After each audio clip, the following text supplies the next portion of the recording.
are you? And I hope that you are studying very well. Dear student, today we are going to continue unit and measurements. Unit and measurement. Unit and measurements. This is chapter number 2 of your physics, and today I will discuss about dimension of physical quantities. Dimensions of fundamental physical quantities. Fundamental physical quantities.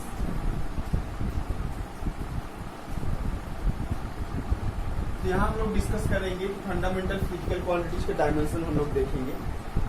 तो हम लोगों ने discuss किया था dimension होता क्या है। Actually किसी भी फिजिकल क्वांटिटी डायमेंशन क्या बताता है, कोई फिजिकल क्वांटिटी किस फंडामेंटल किसी भी फिजिकल क्वांटिटी को किस fundamental physical quantity through express कर सकते हैं, और या अदरवाइज इसमें कौन सी फिजिकल क्वांटिटी कितनी टाइम्स आई। तो यहाँ पर हम लोग देखेंगे, सबसे पहले हम लोग लिखते हैं dimension of length. Dimension of length हम लोग कैसे लिखेंगे, हमेशा डायमेंशन ये क्लोज ब्रैकेट में इंटरवल में लिखा जाता है। तो लेंथ को हम लोग किससे डिनोट करते हैं, एल फॉर लेंथ, एल हो गया। नेक्स्ट हो जाएगा आपका dimension of mass. Mass is denoted by m, so we can write as m, इसका m हो जाएगा। Dimension of time,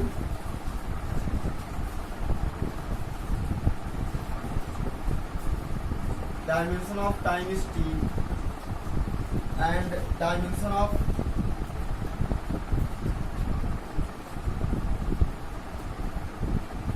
ampere otherwise current is equal to हो जाएगा आपका a, and dimension of heat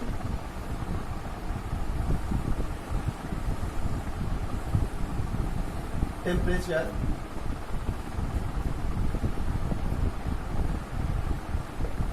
is equal to कितना हो जाएगा आपका के बार केल्विन होता है ना, के 5 हो गए। 2 और होंगे डायमेंशन ऑफ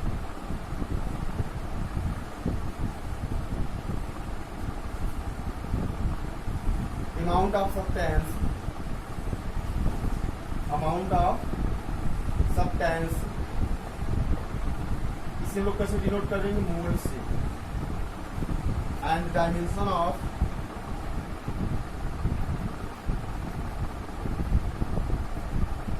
लुमिनस इंटेंसिटी,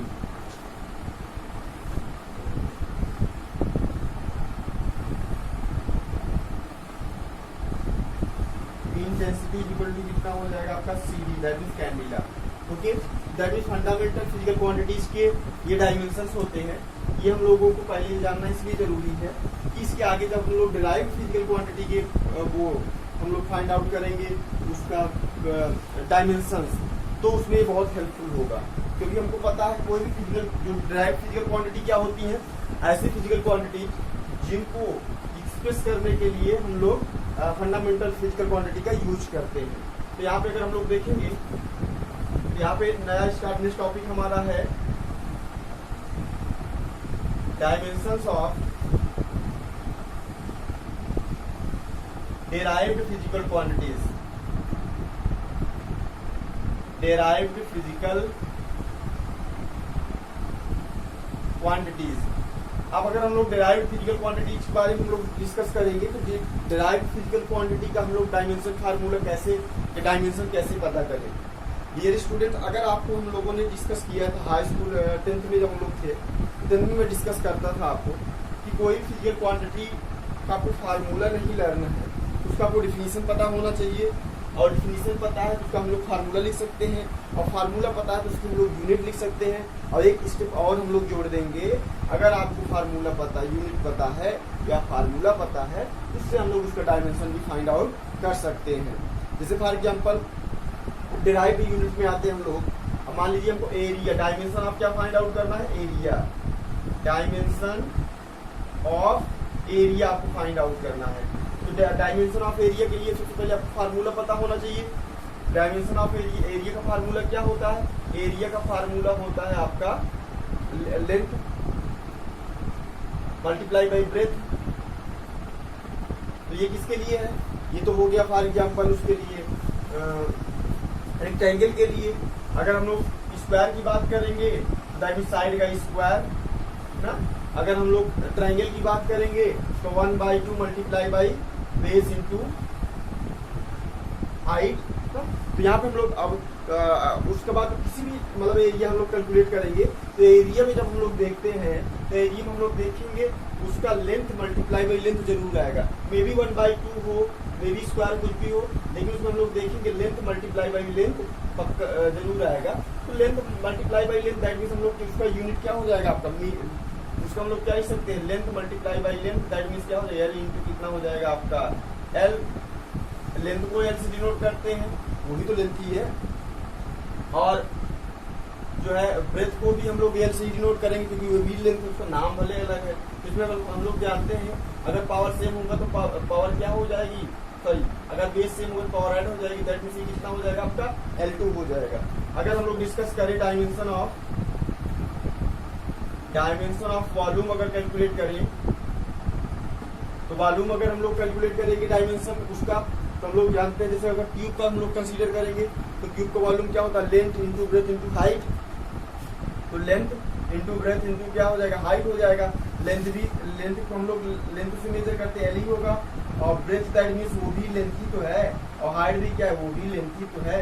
तीनों लेंथ तो लेंथ हो गए, दैट मीन्स यहाँ पे हम लोग लिख सकते हैं L multiply by L and multiply by L we get L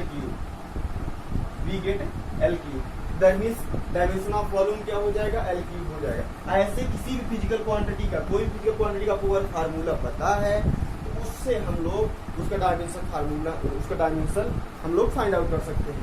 जैसे फॉर एग्जाम्पल अगर हम लोग डेंसिटी का फाइंड आउट करना है, डेंसिटी, डायमेंशन ऑफ डेंसिटी, और देखो डेंसिटी कई टाइप की होती है।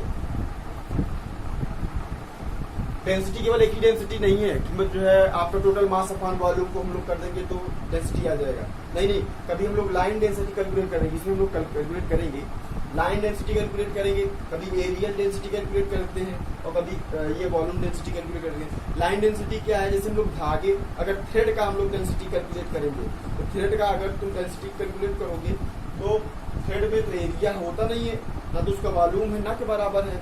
तो उसके लिए हम लोग क्या करते हैं, उसका लेंथ डेंसिटी फाइंड आउट करते हैं। और जैसे फॉर एग्जाम्पल अगर सीट दे दिया, कोई सीट है, सीट जानते हो ना, आयरन सीट है, अब उसका हमको डेंसिटी फाइंड आउट करना है तो उसका हम लोग वॉल्यूम नहीं कैलकुलेट करेंगे, वॉल्यूम कैलकुलेट करोगे तो मतलब बहुत कम आ जाएगा वॉल्यूम। अरे उसका थिकनेस बहुत कम होता, थिकनेस 1 सेंटीमीटर होगा, बाकी सब मीटर में होगा, तो कैलकुलेट करोगे तो बहुत कम वैल्यू आ जाएगी ना, बहुत कम वैल्यू आ जाएगी, डेंसिटी बहुत हाई शो करने लगा। इसलिए हम लोग उसका एरियल डेंसिटी फाइंड करते हैं। तो यहाँ पे डेंसिटी अगर हम लोग फाइंड आउट करेंगे तो ये कितना हो जाएगा, हम लोग डेंसिटी का फार्मूला जानते हैं, टोटल मास डिवाइडेड बाई क्या होता है, वॉल्यूम। तो टोटल मास डिवाइड बाई क्या हो, वॉल्यूम हो जाएगा। अब देखो मास का डायमेंशन क्या होता है, m होता है, एंड वॉल्यूम क्या होता है, हमने कैलकुलेट किया था L3 होता है। दैट मीन्स हम लोग क्या लिख सकते हैं, m l पावर -3। ये पावर देखो अपान में है ना, ये ऊपर जाएगा तो आप जानते ही हो इसका पावर क्या हो जाएगा, चेंज हो जाएगा। पॉजिटिव है साइन चेंज हो जाएगा, पॉजिटिव है निगेटिव, निगेटिव है तो positive. Thus we can write as dimension of density is equal to m l -3। I think you are getting my point. और इसके बाद हम लोग चलते हैं वेलोसिटी का फाइंड आउट कर दो, डायमेंशन ऑफ वेलोसिटी। तो डायमेंशन ऑफ वेलोसिटी कैलकुलेट करोगे तो डायमेंशन ऑफ वेलोसिटी क्या है, वेलोसिटी फार्मूला क्या होता है आपका, वेलोसिटी इक्वल टू क्या होता है, डिस्टेंस अपॉन टाइम। तो डिस्टेंस को का डायमेंशन क्या हो जाएगा, डिस्टेंस दैट मीन्स लेंथ, क्या हो जाएगा, ये l हो जाएगा। और time that means t। Time अगर हम लोग कैलकुलेट करेंगे तो t हो जाएगा, ये ऊपर जाएगा, दैट मीन्स हम लोग क्या लिखेंगे, lt -1। इसका पावर कितना है, 1 है, तो lt -1 हो जाएगा। ऐसे ये दैट मीन्स कितना हो जाएगा आपका, lt -1 हो जाएगा। इसी इसी सीक्वेंस में हम लोग dimension of acceleration find out कर लो। Dimension of acceleration that means you know that what is acceleration, the rate of change of velocity with respect to time is called acceleration। That means क्या हो जाएगा, velocity divide by क्या होता है आपका time. तो वेलोसिटी की unit, velocity का डायमेंशन क्या हो जाएगा lt माइनस 1 और टाइम का डायमेंशन क्या हो जाएगा t। वी गेट, अब देखो ये t ऊपर जाएगा -1, ये भी -1 हो जाएगा, -1 क्या हो जाएगा -2 हो जाएगा।